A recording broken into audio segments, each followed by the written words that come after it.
फ़ौज़ उमरी इलल्लाह इन्नल्लाह बसीरुम bill इबाद वला हौला वला कुव्वता इल्ला बिल्लाहिल अलिय्यिल अज़ीम हस्बुनल्लाहु व निअमल वकील निअमल मौला व निअमन नसीर अऊज़ु बिल्लाहि मिनश शैतानिर लईनिर रजीम बिस्मिल्लाहिर रहमानिर रहीम अल्हम्दुलिल्लाहिल्लज़ी ला मुज़ाद्द लहू फ़ी मुल्किही वला मुनाज़िअ लहू फ़ी अम्रिही वला शबीह लहू फ़ी अज़मतिही सुम्मा सलातु वस्सलामु अला रसूलिहिल करीम अल उम्मीयिल मक्कीयिल मदनीयिल क़ुरैशिय्यिल हाशिमी अबिल क़ासिम मुहम्मद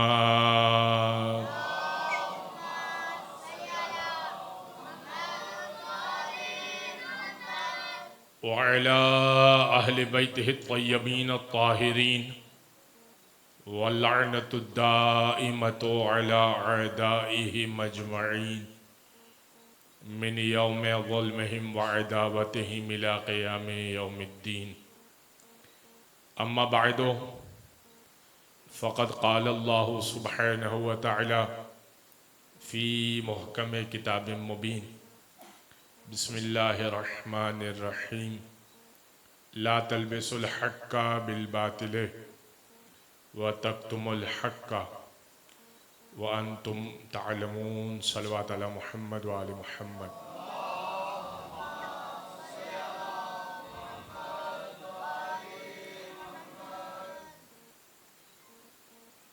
अज़न ग्रामी, परवरदिगार का शुक्र है कि उसने हमें सैयदुल शुहदा के ज़िक्र में शामिल होने की तौफ़ीक दी और ये ज़िक्र की बुनियाद रखने वाली जनाब अक़ीला यानी जनाब ज़ैनब बिन्त अली सलामुल्लाहि अलैहा थीं, जिन्होंने सबसे पहले फ़र्श अज़ा की बुनियाद रखी। सवाल करती है दुनिया कि क्या हुसैन का है, सवाल करती है दुनिया कि क्या हुसैन का है। खुदाए पाक के सब हैं, खुदा हुसैन का है। और अली की बेटी का ये इख्तियार तो देखो, अली की बेटी का ये इख्तियार तो देखो, महल यजीद का फर्श अज़ा हुसैन का है। तो महल यजीद का था और हुसैन का फर्श अज़ा बिछाने वाली जनाब ज़ैनब कुबरा थी। हम उसी सिलसिले में ये फ़र्श बिछाते हैं ताकि अहले बैत अतहार को और उनके ख़ानदान को पुरसा दिया जा सके। हमारा उन्वान हमारे अक़ाइद हैं और कल मैंने वली की एक सिफ़त बयान की थी कि जो शैतान का वली होता है वो डरता बहुत है और जो रहमान का वली होता है ला खौफुन अलैहिम वला हुम यहज़नून, ना कोई खौफ होता है ना कोई हुज़्न व गम होता है। आज अज़ीज़ान ग्रामी अक़ीदा विलायत और इमामत पर गुफ्तगू करनी है। ये दोनों अक़ीदे शीयत के पास हैं। चूँकि हमारा मौजू हमारे अक़ाइद हैं, मौला के चाहने वाले के क्या अक़ाइद होते हैं, अहले बैत के मानने वाले के क्या अक़ाइद होते हैं, वो अक़ाइद हम पेश कर रहे हैं। तो उस सिलसिले में दो अक़ीदे की वजाहत करना बहुत ज़रूरी है और एक अक़ीदा अक़ीदा इमामत है, एक अक़ीदा अक़ीदा विलायत है। अक़ीदा इमामत और विलायत ये दो अलहदा अक़ीदे हैं। इमामत यानी इमाम निकला है अमाम से। अमाम कहते हैं किसी को आगे बढ़ाकर उसके पीछे पैरवी कर लेना। एक तस्बीह भी होती है तो उसमें ये जो हिस्सा होता है ये इमाम कहलाता है, क्योंकि इसके गिर्द पूरी तस्वीर घूम रही है। अगर ये ना हो तो ये मालूम ना हो कि बकिया दाने कहां से शुरू हुए और कहां खत्म हुए। ठीक है, तो इमाम वो होता है जो आगाज में भी मौजूद होता है और इख्तिताम में भी मौजूद होगा। आसान तरीके से समझा रहा हूं ताकि आपको समझ में आ जाए। हम अकीदा इमामत के कायल हैं कि नबुव्वत के बाद परवरदिगार ने हमें एक और अकीदा इमामत रखा और मजीद हस्तियों को भेजा ताकि वो दीन जो मोहम्मद मुस्तफ़ा पर तमाम हो गया, अल यौमा अकमलतु लकुम दीनुकुम, आज दीन को कामिल कर दिया, वो दीन जो कामिल हो गया, अब उस दीन में कोई रद्दो बदल न कर दे कि 8 की जगह 20 रकातें रमजान में शुरू ना करवा दे, तो हमें इमाम की जरूरत पड़ेगी। कहीं कोई आजान में रद्दो बदल ना करवा दे, तो हमें दीन को हिफाजत से रखने के लिए इमाम की जरूरत रहेगी ताकि कयामत तक मोहम्मद का दीन महफूज रह सके। दीन तो आ चुका, दीन तो तमाम हो चुका, लेकिन अब इस दीन की हिफाजत कौन करेगा? अब अगर मुझे कोई मसला पेश आएगा तो मैं जाऊं किसके पास? क्योंकि मोहम्मद मुस्तफ़ा का तो जाहिरी तौर पर विसाल हो गया, इस दुनिया से पर्दा फरमा चुके, तो अब मैं जाऊं किसके पास? अब आइए चलिए और सुनिए कि इमामत के ऊपर क्या दलीलें हैं कुरान की। चूंकि हम अकीदा पेश करने के बाद तरीक़ेकार यही है कि कुरान से दलीलें लिया करते हैं, बग़ैर दलील के कुरान से हम अकीदा पेश नहीं कर रहे। तो हज़रत इब्राहीम का वाक़या बड़ा मशहूर व मारूफ है और शायद ये जो दो अकीदे हैं, इन दोनों अकीदों पर 2 दिन लगे। आम तौर पे मैं एक अकीदा एक दिन में बयान कर रहा हूँ, लेकिन शायद ये 2 दिन ले जाएगा ये अकीदा। तो सुनिएगा इस बात को, और इसी बात पर शीयत की बुनियाद है, यही बात हमें जुदा करती है बाकी अफराद से। तो इस अकीदे को सुनिएगा। देखें, परवरदिगार ने कहा इज़िब तला इब्राहीम रब्बुहु बिकलिमातिन फअतम्महुन्ना, जब हमने, हबीब उस वक्त को याद कीजिए जब हमने इब्राहिम को मुब्तला व इम्तिहानात किया। अब ये मैंने इज़ को समझा चुका हूं, लिहाजा इसके ऊपर मजीद तफसीली गुफ्तगू नहीं करूंगा। इज़िब तला इब्राहिम रब्बुहु बिकलिमातिन, हबीब उस वक्त को याद कीजिए जब हमने मुब्तला व इम्तिहानात किया इब्राहिम को। रब के इम्तिहानात में इब्राहिम मुब्तला व इम्तिहानात हुए। फ़अतम्महुन्ना, और उन्होंने उन इम्तिहानात को बेहतरीन तरीके से तमाम किया, 100% उसमें कामयाबी हासिल की। काला इन्नी जाइलुका लिन्नासी इमामा, तो अल्लाह ने कहा मैं तुम्हें इंसानियत का इमाम बना रहा हूं। इब्राहिम इंसानियत का इमाम बना रहा हूं। अच्छा, यही अल्फाज कुछ और तरीके से हजरत आदम के लिए इस्तेमाल हुए सूरह बकरा ही में। इस काला रब्बुका लिल मलाइकती, हबीब उस वक्त को याद कीजिए जब परवरदिगार ने, आपके रब ने मलाइका से कहा इन्नी जाइलुन फिल अर्ज़ खलीफा, मैं जमीन पर खलीफा बनाने जा रहा हूं। तो मालूम हुआ कि मामला खिलाफत का हो या इमामत का हो, इख्तियार अल्लाह को ही है। भाई, इख्तियार अल्लाह ही को है, चाहे खिलाफत का मामला हो या इमामत का मामला हो। आपको इख्तियार नहीं है कि मशवरा करके किसी को भी मसनद पे बिठा दें। आपको इख्तियार नहीं है। इन्नी जाइलुन फिल अर्ज़ खलीफा, मैं जमीन पर खलीफा बनाने जा रहा हूं। इन्नी जाइलुका लिन्नास इमामा, मैं इंसानियत का इमाम बनाने जा रहा हूं। आवाज को थोड़ा कम कीजिएगा, थोड़ा बहुत ज्यादा आवाज है, उनको चुभ रही है आवाज। लिहाजा इन्नी जाइलुन फिल अर्ज़ खलीफा, मैं जमीन पर खलीफा बनाने जा रहा हूं। अल्लाह ने कहा खलीफा मैं बनाता हूं। इन्नी जाइलुका लिन्नास इमामा, इब्राहिम हमने आपको इंसानियत का इमाम बनाया। इसका मतलब इमाम अल्लाह बनाता है, तो खलीफा भी अल्लाह, खिलाफत भी अल्लाह के हाथ में, इमामत भी अल्लाह के हाथ में।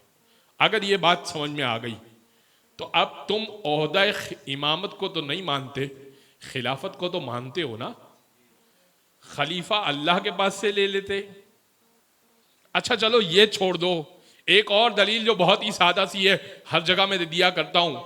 भाई मेहदी पे तो सब अकीदा रखते हैं, मेहदी पे तो सब अकीदा रखते हैं। सारे मुसलमान, जहां तक आवाज जा रही है, सारे मुसलमान मेहदी पर, अकीदे मेहदीयत पर मैं इंशाल्लाह पूरी दलील दूंगा कि मेहदी आ चुके हैं। लेकिन अभी इस मरहले पर, जिस वक्त हमारी गुफ्तगू यहां तक पहुंची है, इस मरहले पर सब अकीदा रखते हैं कि मेहदी आएंगे। हम कहते हैं कि मेहदी आ चुके, वो कहते हैं मेहदी आएंगे। तो सारे मुसलमान मेहदी के कायल हैं, बल्कि अदियान आलम मेहदी के कायल हैं।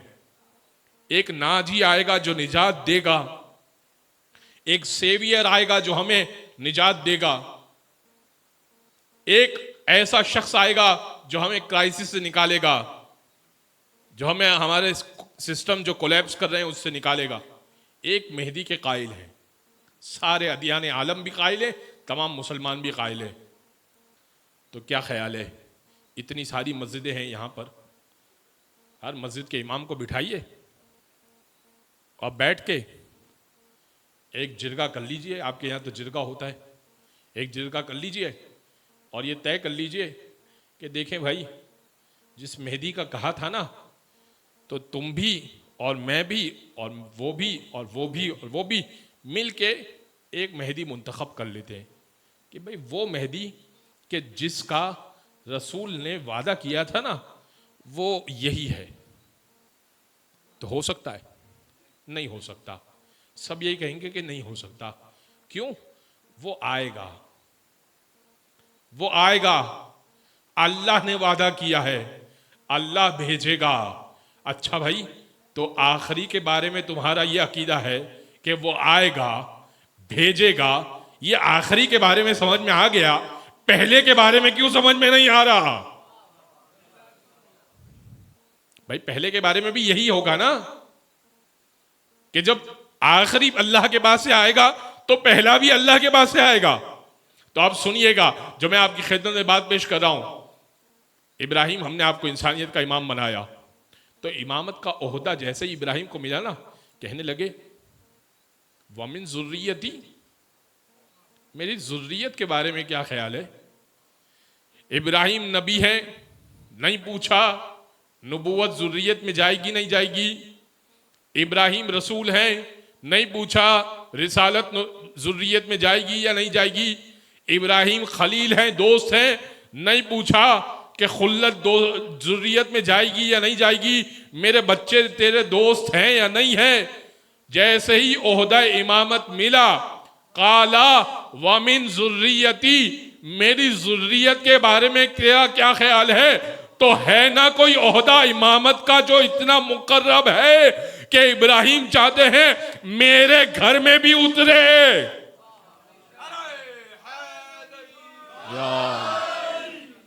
भाई है ना इमामत का ओहदा, वमिन जुर्रियती, मेरी जुर्रियत के बारे में तेरा क्या ख्याल है? काला ला यनालु अहद ज़ालिमीन, परवरदिगार ने कहा मेरा ये ओहदा, अहदी, मेरा ये ओहदा, समझ में आया? इमामत अल्लाह का ओहदा है, हमा शुमा को नहीं मिल सकता। मेरा ओहदा, काला, परवरदिगार कहने लगा इब्राहिम से, ला यनालु अहदिस जालिमीन, मेरा ये ओहदा जालिमीन को नहीं मिलेगा। क्या मतलब? इब्राहिम के बेटे इसहाक जालिम थे, नऊज़ु बिल्लाह मिन ज़ालिक, समझाने के लिए अर्ज कर रहा हूं। इब्राहिम के बेटे इसहाक क्या जालिम थे? इब्राहिम के बेटे क्या इस्माइल जालिम थे? नहीं भाई, जब नबी के लिए लफ्ज जालिम इस्तेमाल हो तो इसका मतलब कि वो, मैंने चूंकि इस्मत कुबरा इस्मत सुगरा कल समझा दिया, तो नबी के लिए जब लफ्ज जुल्म इस्तेमाल हो, इसका मतलब कि उससे तरके औला हो चुका है या होगा। अब मैं आपको मिसाल देता हूं ताकि आपके अज़हान आलिया बेदार हो जाएं। अब सुनिएगा, एक हजरत आदम की मिसाल, जमीन पर उतारे गए, सेब खा लिया या गंदुम खा लिया और जमीन पर उतारे गए। कहने लगे रब्बना ज़लमना अनफुसना इन लम तग़फिर लना व तरहमना लनकुनन्ना मिनल खासिरीन। पालने वाले, हमने अपने नफ्सों पर जुल्म किया। इन लम तग़फिर लना व तरहमना, अगर तू हमें नहीं बख्शेगा, हम पर रहम नहीं करेगा, लनकुनन्ना मिनल खासिरीन, हम खसारा उठाने वालों में से हो जाएंगे। रब्बना ज़लमना अनफुसना, हमने अपने नफ्सों पे जुल्म किया। तो हज़रत आदम ने लफ्ज़ जुल्म अपने लिए इस्तेमाल किया। इसका मतलब ये कि हज़रत आदम से तर्के औला हुआ। एक बेहतर चीज़ जो हज़रत आदम के लिए अल्लाह ने रखी थी कि ना करें, उसको उन्होंने छोड़ दिया और उसकी तरफ बढ़ गए। हज़रत आदम से तर्के औला हो गया। दूसरी मिसाल जो जुल्म की नबी के लिए इस्तेमाल हुई, सबको याद है। हज़रत यूनुस से कहा, यूनुस आप बस्ती के करीब रहिएगा, तबलीग करते रहिएगा। लेकिन यूनुस उकता गए, बस्ती से चले, किश्ती में बैठे, कश्ती को एक मछली तंग करने लगी, कश्ती में पर्ची निकाली गई, पर्ची में हज़रत यूनुस का 3 मरतबा नाम आया, फेंक दिया गया दरिया में और मछली ने खा लिया। मछली के अंधेरे में कहने लगे ला इलाहा इल्ला अंता सुब्हानका इन्नी कुन्तु मिनज़ ज़ालिमीन, तेरे सिवा कोई माबूद नहीं, सुब्हानका तू मुनज़्ज़ह है, इन्नी कुन्तु मिनज़ ज़ालिमीन, मैं जालिमीन में से हूं, मैं जुल्म करने वालों में से हूं। तो यूनुस आप गुनाहगार तो नहीं है? नहीं, तर्के औला हुआ है। अल्लाह ने कहा था बस्ती ना छोड़िएगा, मैं छोड़ के आया हूं। 40 दिन ये विर्द करते रहे, यूनुस मछली के पेट में रहे, कहते थे मैंने जुल्म किया है। तो ये 2 मिसालें हो गई। मिसालें बहुत हैं, मैं आपको तूल में उलझाना नहीं चाहता। तो अब समझिए ना, जब आदम जुल्म करें तो तर्के औला करें तो जुल्म, यूनुस तर्के औला करें तो जुल्म। हजरत मूसा का भी वाक़या है, रब्बे इन्नी ज़लम तो नफ्सन फ़अख़ाफ़ु अन यक़्तुलून। हजरत मूसा का वाक़या भी पेश कर देता हूं। हजरत मूसा के पास एक शख्स आया, दो अशख़ास आए फैसला करवाने के लिए। फैसला एक के हक में दिया, दूसरा लड़ने लगा। हजरत मूसा ने घूंसा मारा। अब नबी की ताकत, जैसे ही घूंसा मारा नाक पे लगा, मर गया। फरमाने लगे पालने वाले, उनमें से एक को कत्ल कर दिया है, मुझसे जुल्म हो गया, खता हो गई मुझसे। तो आदम लफ्ज जुल्म इस्तेमाल हुआ, हजरत मूसा लफ्ज जुल्म इस्तेमाल हुआ, हजरत यूनुस लफ्ज जुल्म इस्तेमाल हुआ, हजरत मूसा लफ्ज जुल्म इस्तेमाल हुआ। अल्लाह कह रहा है ला यनालु आहद ज़ालिमीन, इब्राहिम मेरा ये ओहदा इमामत का जालिमीन को नहीं मिला करता। अब मूसा जैसा नबी, यूनुस जैसा नबी, आदम जैसा नबी इमामत के ओहदे के लिए एलिजिबल नहीं है, तो अरब का बुद्धू कहां से इमामत को पाएगा?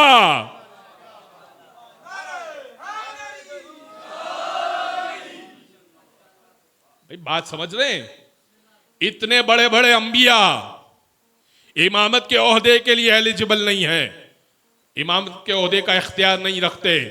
तो अब समझ में आया इमामत का ओहदा क्या है। दूसरी आयत पेश करूंगा आपकी खिदमत में। मैं इस आयत में बहुत मतलब पेश करना चाहता था, लेकिन आप शायद बहुत ज्यादा उलझ रहे हैं, आपकी खामोश आवाजें बता रही हैं, लिहाजा अब मैं दूसरी आयत आपकी खिदमत में पेश करूंगा। सूरह यासीन की आयत सुनिएगा। कुरान कह रहा है कुल्ल शैइन अहसैनाहु फी इमामिम मुबीन, हर चीज को हमने इमाम मुबीन के अंदर बंद कर दिया है। हर चीज को हमने इमाम मुबीन के अंदर बंद कर दिया है। आप सबने कहा हुजूर इस इमाम मुबीन से किताब मुबीन मुराद है, किताब मुबीन मुराद है, हर चीज किताब मुबीन के अंदर है। अच्छा, तो फिर किताब मुबीन की आयत तो अलग सी है, अलग से है। खुदा कह रहा है ला रदबिन वला याबिसिन इल्ला फी किताब मुबीन, कोई तरी ऐसी नहीं, कोई खुशकी ऐसी नहीं जो हमने किताब मुबीन में बंद ना कर दी हो। इसका मतलब किताब मुबीन और है, इमाम मुबीन और है। अब रसूल से पूछा गया या रसूल अल्लाह, और एक बड़े साहब ने पूछा चले मैं नाम ले लेता हूँ, मसला नहीं है, तो फिर हवाला भी दे देता हूँ। हज़रत उमर ने सवाल किया और कहते हैं, ये रिवायत शिबली नोमानी ने लिखी है, कहते हैं कि एक मरतबा मैंने हज़रत से सवाल किया, रसूल खुदा से सवाल किया। शिबली नोमानी ने इस रिवायत को लिखा अल फारूक में लिखते हैं कि मैंने रसूल से सवाल किया, इमाम मुबीन कौन है? हर चीज़ को हमने इमाम मुबीन में बंद कर दिया। इमाम मुबीन कौन है? आया तौरेत है इमाम मुबीन? फरमाया कि बैठ जाइए, तशरीफ रखिए। एक मरतबा फिर बुलंद हुए, फिर खड़े हो गए, कहने लगे इंजील है? का बैठ जाइए। का ज़बूर है? का बैठ जाइए। का कुरान है? का बैठ जाइए। का सुहूफ़ इब्राहिम और मूसा है? का बैठ जाइए।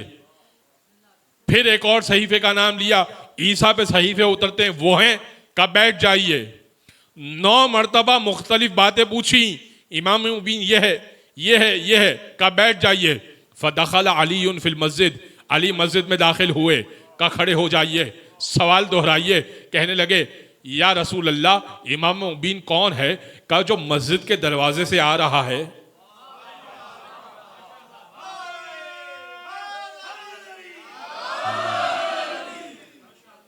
वो जो मस्जिद के दरवाजे से आ रहा है वो है इमाम मुबीन।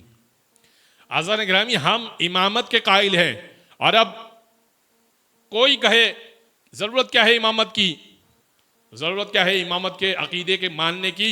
रसूल खुदा ने कहा, किताब यनाबी उल मवद्दा, सैयद सुलेमान कंदोजी हमारे आलिम नहीं है, अहले सुन्नत के आलिम हैं। किताब का नाम मैंने दे दिया, हवाला जाके जिसको चेक करना हो देख लीजिएगा, इंटरनेट पर PDF मौजूद है, तर्जुमा भी हो चुका है उर्दू में। किताब है यनाबी उल मवद्दा, अहले सुन्नत के आलिम हैं सैयद सुलेमान कंदोजी।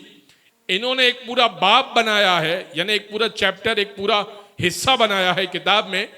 12 का अदद, 12 के अदद के मुताबिक हदीस से जमा की है। तो उसमें जो पहली हदीस है वो आपकी खिदमत में पढ़ रहा हूं।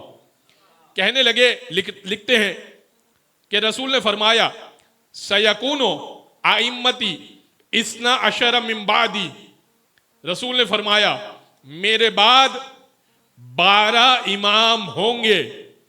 अव्वलुहुम अली व आखिरुहुम महदी, पहले उनमें अली है, आखिरी मेहदी है।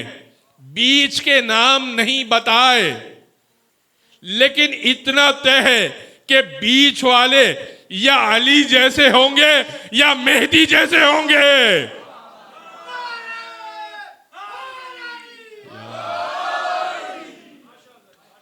समझ में आ रहा है? 12 का अदद। दूसरी हदीस उन्होंने लिखी, जिसमें उन्होंने लिखा कि एक और हदीस है जिसमें रसूल ने यही फरमाया, सयकूनो आइम्मती इस्ना अशर मिन बादी, मेरे बाद 12 इमाम होंगे जिनके नाम ये होंगे। अव्वलुहुम अली वल हसन वल हुसैन, इसके बाद तिसअतु मिन सुल्बिही हुसैन, और 9 हुसैन की सुल्ब से होंगे। यह हदीस लिखी।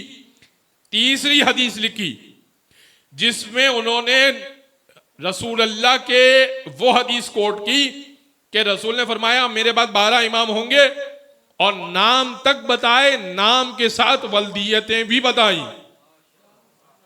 चौथी हदीस उसमें लिखी हुई है, नाम बताए, वल्दियत बताई, लक़ब बताए। अली इब्ने अबी तालिब, हसन इब्ने अली अल मुज्तबा, हुसैन इब्ने अली सैयदुश शुहदा, अली इब्ने हुसैन ज़ैनुल आबिदीन। भाई हमारे इमाम में और उनके इमाम में फर्क यही है, उनका इमाम आता है तो लक़ब पाता है, हमारा इमाम लक़ब लेके आता है।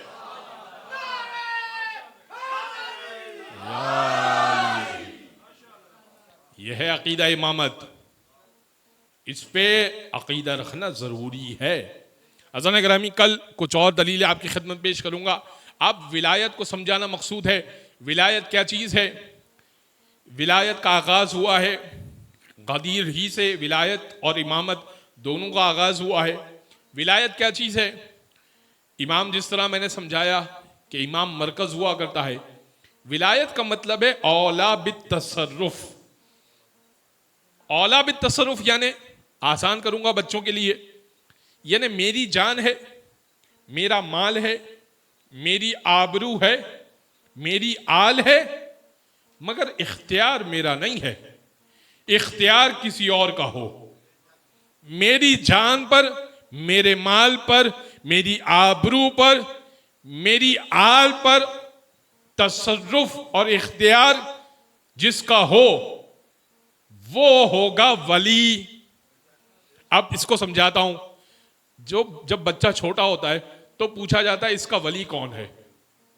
क्यों पूछा जाता है? भाई बच्चा चीज चुरा कर लेकर आ जाए तो जिम्मेदार कौन होगा? बच्चा तो नाबालिग है, जिम्मेदार होगा वली। अच्छा, बच्चा कत्ल करके आ जाए, दियत किसको देनी पड़ेगी? वली को।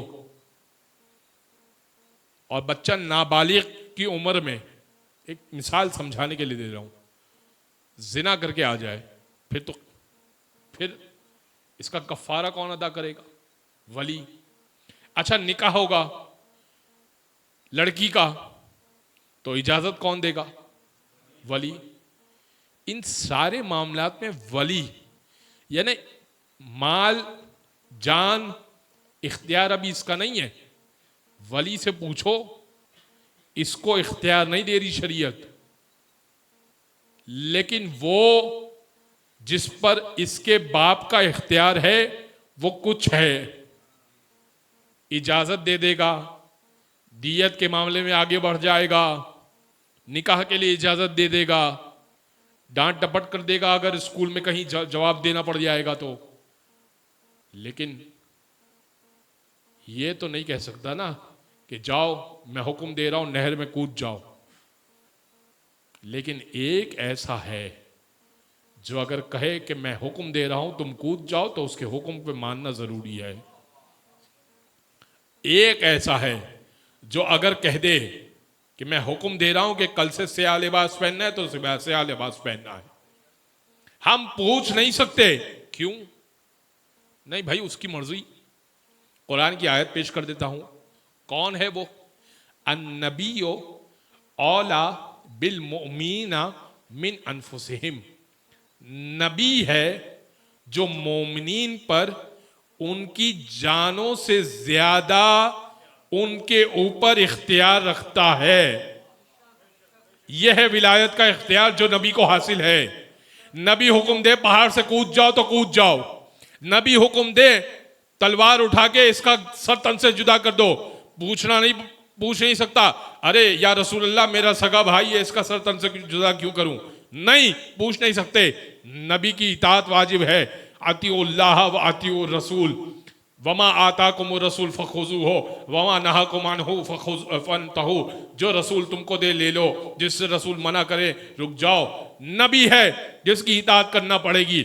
अगर ये विलायत नबी की समझ में आ गई कि विलायत है नबी की, तो अब समझिएगा कि अब नबी चले हैं हज पर और हज से वापस हो रहे हैं और हाजियों को साथ लेकर आ रहे हैं और एक ऐसे मकाम पे रुके कि यमन वाले जुदा होने वाले हैं, मक्का वाले आगे बढ़ने वाले हैं, मदीना वाले आगे बढ़ने वाले हैं, मक्का वाले पीछे रह जाएंगे, मदीना वाले आगे बढ़ जाएंगे, शाम वाले एक और रास्ते पे चले जाएंगे। तो अब उस सेंटर पॉइंट पर आकर एक मर्तबा मक्का वालों को भी कहा कि मेरे साथ चलना, और उस सेंटर पॉइंट पर आकर नबी ने ऐलान किया कि ऐ लोगों, मेरे असहाब, मेरे मुझसे मोहब्बत करने वाले, मुनादी करो हय्या अला खैरिल अमल की, आओ खैरे अमल की तरफ, आओ खैरे अमल की तरफ। ढोल पीटे गए, नबी को ऐलान कर रहे हैं और खैरे अमल का ऐलान होगा। सब पीछे आ गए, जो आगे बढ़ गए वो पीछे आ गए, जो पीछे थे वो आगे आ गए और जो दाएं थे वो दरमियान में आ गए। सब एक जगह जमा हो गए और ऐलान हुआ अली का। यानी अली वो नुक्ता इम्तियाज है, जो आगे बढ़ जाए वो भी हलाकत में है, जो पीछे रह जाए वो भी हलाकत में।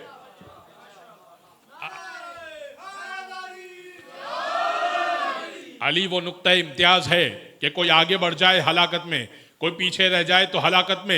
एक मर्तबा नबी ने कहा मिंबर बनाओ, अब है रेगिस्तान, मिंबर बनता है लकड़ी का। वो लकड़ी के मिंबर के आदी कहने लगे या रसूल अल्लाह कैसे मिंबर बनाए? फरमाया कोशिश तो करो।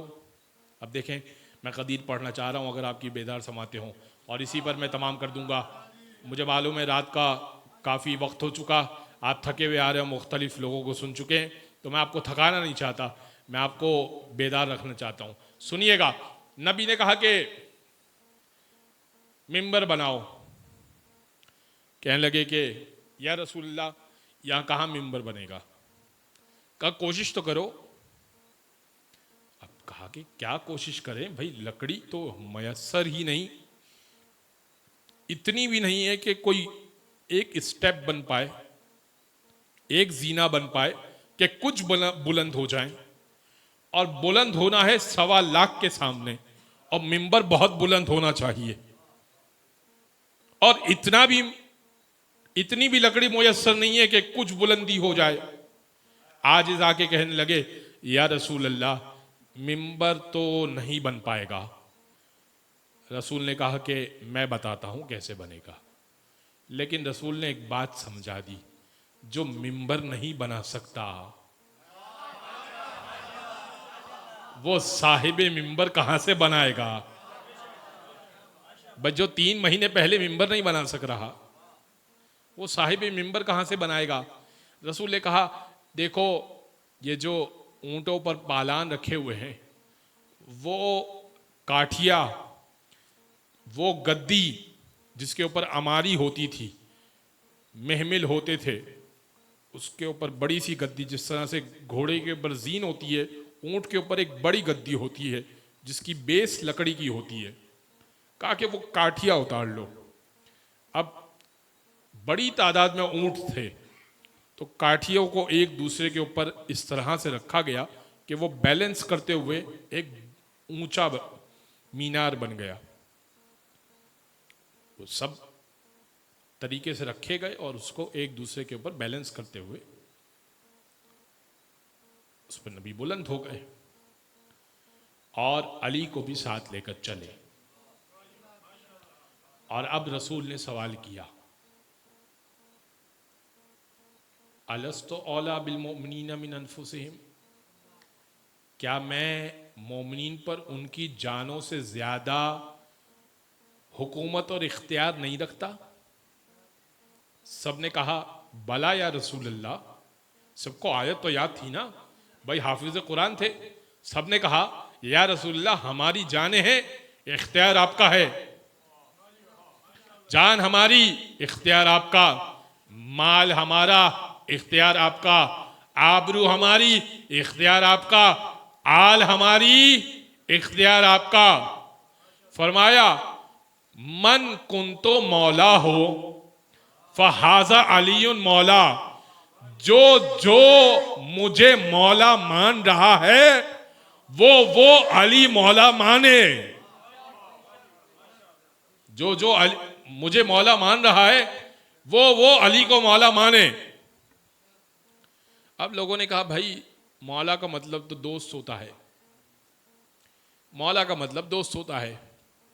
ईमान से बताइएगा, मैं आपके यहां पर आऊं, माशाल्लाह अच्छी तादाद है आज तो, मैं तकरीबन 1000 बंदों को जमा करके आपसे कहूं देखिए बानी महफिल जो है ना, 1 घंटे की मजलिस में मैं आपसे एक बात ये कहूं कि देखिए बानी महफिल के यहाँ इतने साल से मैं आ रहा हूँ, या मसलन 3रा साल है मेरा, तो इनसे मेरी दोस्ती हो चुकी है अल्हम्दुलिल्लाह।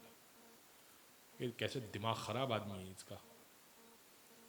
एक आकिल आदमी ऐसा ऐलान नहीं करेगा, क्योंकि पागल हो गया। अब रसूल अरबी, अक्ल कुल का मालिक,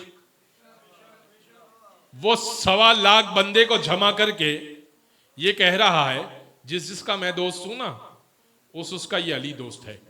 अच्छा भाई, चलो मान लिया कि मौला का मतलब दोस्त है, आप रसूल को दोस्त समझते हैं?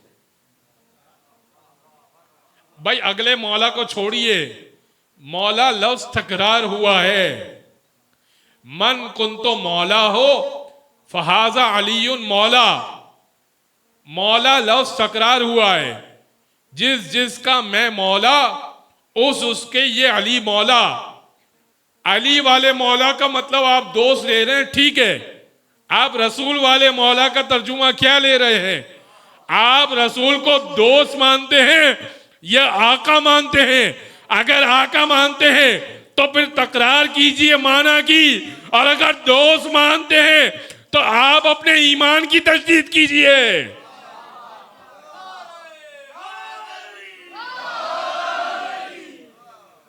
भाई ईमान की तजदीद कीजिए ना, आपकी निस्बत दोस्ती की निस्बत है। अच्छा, फिर रसूल ने बैत भी ली, 3 दिन तक बैत हुई, और कमाल नहीं है? देखें, मैं एक और बात करके बस, अब वक्त बहुत हुआ, इंशाल्लाह मसाए पढ़ के मैं सोचा था कि कुछ मौला रज़ा की शब शहादत है, कुछ मौला रज़ा से मुताल्लिक बात करूंगा। इंशाल्लाह कल ताबूत बरामद होगा, इत्तला तो यही दी गई है, तो फिर इंशाल्लाह कल ही फ़ज़ाइल व मसाए पढ़ूंगा।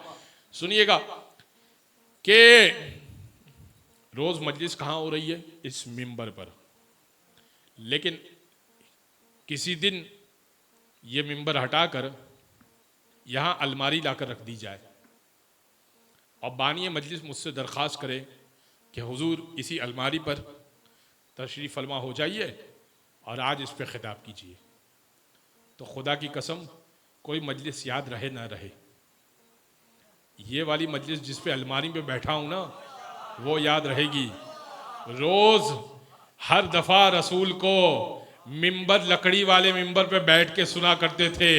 कभी सुनते थे, कभी नहीं सुनते थे। उस दिन काठिए वाले मिंबर पे सुना था, तो अब तो याद रहेगा ना कि हाँ, अली को मौला बनाया था।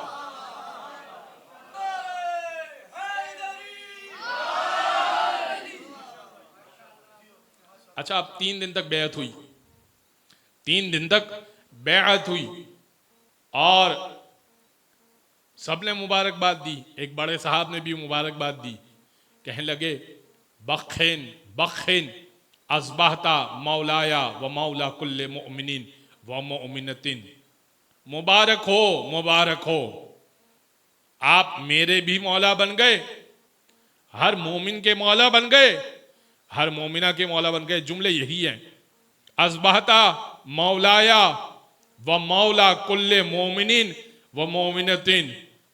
भाई मौला का तर्जुमा तो कुछ और है, बखिन का तर्जुमा तो यही है ना कि मुबारक हो। तो ये मुबारकबाद किस चीज की दी जा रही है? भाई दोस्ती की मुबारकबाद दी जा रही है, तो क्या पहले दुश्मनी हो गई थी?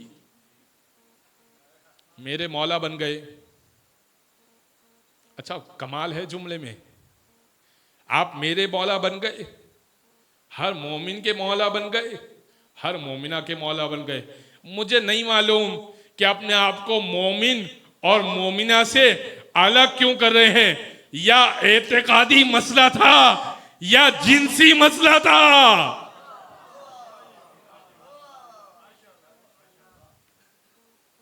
भाई मुबारकबाद हो गई, अब अली की बैत भी करवाई,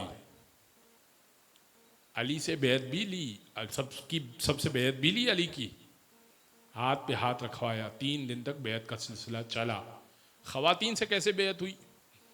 एक मर्तबान में पानी, उंगलियां डाली अली ने और उंगलियां डाली सामने से खातून ने, और बैत के जुमले ये थे कि मैं आपको मौला मानती हूँ जैसा कि रसूल ने ऐलान किया, और अली कहते थे कि तुम्हारी जान और माल पर मेरा इख्तियार है, इसके एवज कि अगर तुम आखिरी वक्त तक मुझे मौला मानती रहोगी तो जन्नत की जमानत है। अब ये मुआहिदा हो गया, बेअत दो तरफा मामला होता है ना। आप हाथ पे हाथ देते हैं कि अब मैं मुकम्मल इताअत करूंगा, तो अब ये बेअत तो हो गई थी, एक खातून ने बेअत तो कर ली थी कि मैं आपकी इताअत में आ चुकी हूं, आपको मौला मान रही हूं। उधर से अली ने जन्नत की जमानत दे दी थी कि वक्त आखिर तक अगर मौला मानती रहोगी तो जन्नत की जमानत है। मगर मैं क्या करूं, वो खातून ऊंट पे बैठकर अली के सामने आ गई तो बैत टूट गई, जन्नत हाथ से छूट गई।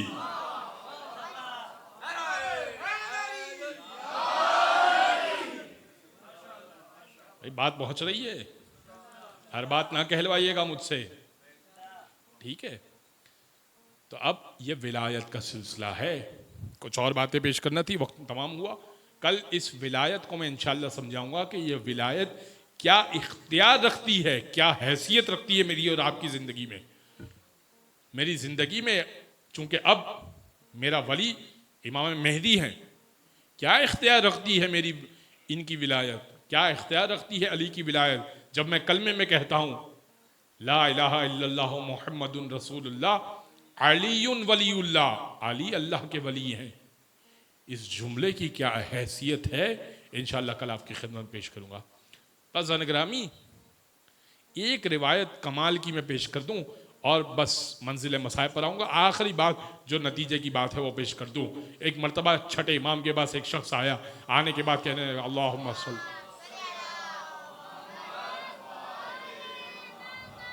कहने लगा फर्जंद रसूल इस्लाम की बुनियाद किन चीज़ों पर है। फरमाया कि बुनियल इस्लाम अलल खम्स, इस्लाम की बुनियाद 5 चीज़ों पर है, इकामत सलात व ईता ज़कात व सौम शहर रमज़ान वल हज व विलायतुना लना अहलल बैत। नमाज कायम करो, ज़कात अदा करो, हज और रोज़े और हम अहले बैत की विलायत। लेकिन फिर इमाम कहने लगे लेकिन ये ना समझना कि ये 5 जो बुनियादें बताई हैं, ये 5 बुनियादें बराबर हैं। इस्लाम इन 5 पर खड़ा तो है, मगर ये 5 पिलर्स, ये 5 बुनियादें बराबर नहीं। उसने कहा कि फर्जंद रसूल समझाइए। इमाम फरमाने लगे मन काना मरीजन औ अला सफरिन, जो मरीज हो जाए या सफर में हो, फलैसा अलैहि सलातुन, उसके ऊपर नमाज कसर हो जाया करती है और उसके लिए रोजा माफ हो जाया करता है। फरमाया कि जिसके पास माल न हो उसके लिए हज नहीं हुआ करता, जिसके पास माल न हो उसके लिए ज़कात नहीं हुआ करती। मगर हमारी विलायत का मामला ऐसा नहीं है कि मैं मरीज हो गया तो विलायत नहीं है, मैं मुसाफिर हूँ तो विलायत नहीं है। भाई छोटा हो या बड़ा हो, मरीज हो या सेहतमंद हो, बूढ़ा हो या जवान हो, हर हालत में विलायत वाजिब है। विलायत ले लो या विलायत छोड़ दो।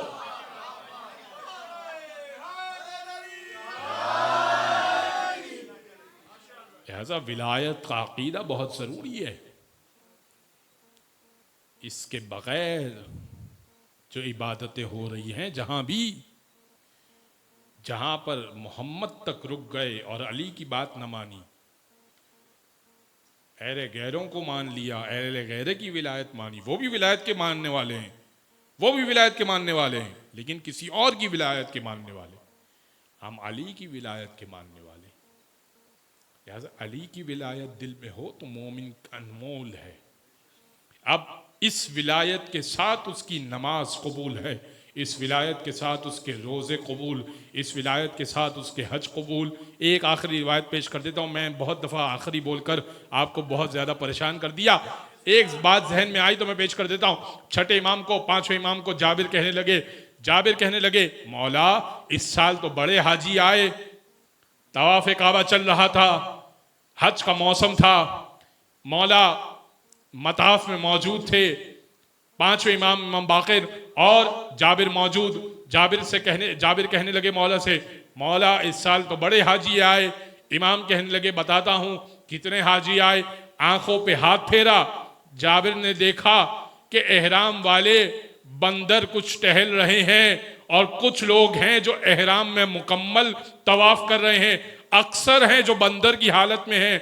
वो जाबिर घबरा गए, कहने लगे फर्जंद रसूल मेरी हालत को ठीक कीजिए, मुझे तो बहुत सारे बंदर नजर आ रहे हैं।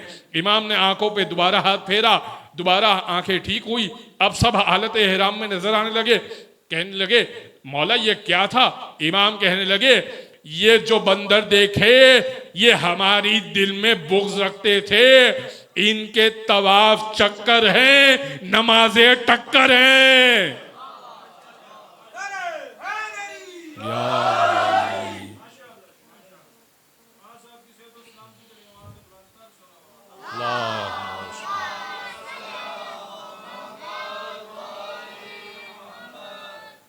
लिहाजा इबादत को कबूल करवाना है तो मोहम्मद वाले मोहम्मद से मुतमस्सिक रहिए। मज़्ज़ान ग्रामी, वो जिनका कलमा और जिनकी मोहब्बत वाजिब थी, सैयद सज्जाद का जुमला है कि अगर हमसे अदावत का कुरान में कहा गया होता तब भी इतना जुल्म ना होता जितना हमारी मोहब्बत के वाजिब होने पर हम पर जुल्म किया गया। इमाम बाक़िर से सवाल किया गया, इमाम बाक़िर छोटे थे, मौला आप जब कूफा में वारिद हुए आपका कूफा में कैसे इस्तक़बाल किया गया? इमाम ने 7 जुमले पढ़े के 7 तरीक़ों से हमारा इस्तक़बाल किया गया। मैं चंद जुमले पेश करूँगा आपकी खिदमत में। इमाम फरमाने लगे जब मैं और मेरे बाबा ज़ैनुल आबदीन और हमारी मस्तूरात को कूफा में दाखिल किया गया ना, तो बच्चे छोटे छोटे जो बच्चे थे ना उनके हाथों में पत्थर थे और हमें मारते हुए कहते थे ये बागी आ गए, देखो ये बागी आ गए। हमारा ऐसे इस्तक़बाल किया गया। का मौला कुछ और बयान कीजिएगा कूफा के हालात का। इमाम कहने लगे जब थोड़ा आगे बढ़े तो हमारे ऊपर औरतों ने बालाखानों से गरम गरम पानी फेंका, हमारे हाथ बंधे हुए थे, पाँव में बेड़ियाँ थी, गले में तौक थे, रसन से बांधा हुआ कैदी की तरह ले जाया जा रहा था, ऊपर से गरम गरम पानी आ रहा था। का मौला कुछ और बयान कीजिए। इमाम कहने लगे तुझे एक और बात बयान करता हूँ, जिसके हाथ में पत्थर ना था ना, जिसके पास पानी ना था, उसके हाथ में लाठी ज़रूर थी, उसने लाठी से हमें मारा, हमें लाठियाँ भी मारी गई। का मौला कुछ और बयान कीजिए, आप पर क्या जुल्म हुआ? फरमाने लगे अरे जब दरबार के बाहर थे ना हमें वहाँ बिठाया गया, मुझे और मेरे बाबा को वहाँ बिठाया गया जहाँ गुलामों की बोलियां लगती हैं। कुछ लोग आते थे हमारी बोली लगाते थे, पूछते थे मोहम्मद बाक़िर कितने में बिकेगा, ज़ैनुल आबदीन कितने में बेचा जाएगा। का मौला आखिरी जुमला पढ़ूंगा, आपकी आंखों में अगर आंसू आ जाए बहुत गनीमत है, सुनिएगा। इमाम कहने लगे उसने कहा मौला कुछ और बयान कीजिएगा, आपका दरबार में इस्तक़बाल कैसे हुआ? इमाम फरमाने लगे अरे इतनी सख्त मुसीबत थी, जैसे ही दरबार में दाखिल हुए एक शराबी ने अली की बेटी की तरफ इशारा किया, ए उबैदुल्लाह इब्ने ज़ियाद क्या इसे मेरी कनीजी में देता है? हमारे लिए बड़ा मुश्किल था बीवी ज़ैनब को तलब किया जाना कनीजी में। अला वलानतुल्लाहि अलल कौमिज़ ज़ालिमीन व सयअलमुल लज़ीना ज़लमू अय्यामन क़लीबन यनक़लिबून। बारिल हमारे अज़ीम तवस्सुल को अपनी बारगाह में कबूल मंजूर फरमा, दुनिया और आखिरत का हर खैर अता फरमा, दुनिया और आखिरत के शर से महफूज फरमा, इमाम के ज़हूर में ताजील फरमा, ज़हूर की बेहतरीन तैयारी करने की तौफ़ीक़ अता फरमा। एक खुसूसी दुआ की दरख्वास्त की गई है, सैयद हसन अस्करी चकवाल के रहने वाले हैं, एक हादसे में ज़ख्मी हो गए। उनकी सेहत के लिए दुआ करते हैं कि परवरदिगार जल्द अज जल्द उनको इमाम ज़ैनुल आबिदीन के सदक़े में रूबा सेहत करे। परवरदिगार हम सब जो मरीज़ हैं उन सबको बीमार करबला के सदक़े में सेहत याबी नसीब फरमा। मातम हुसैन।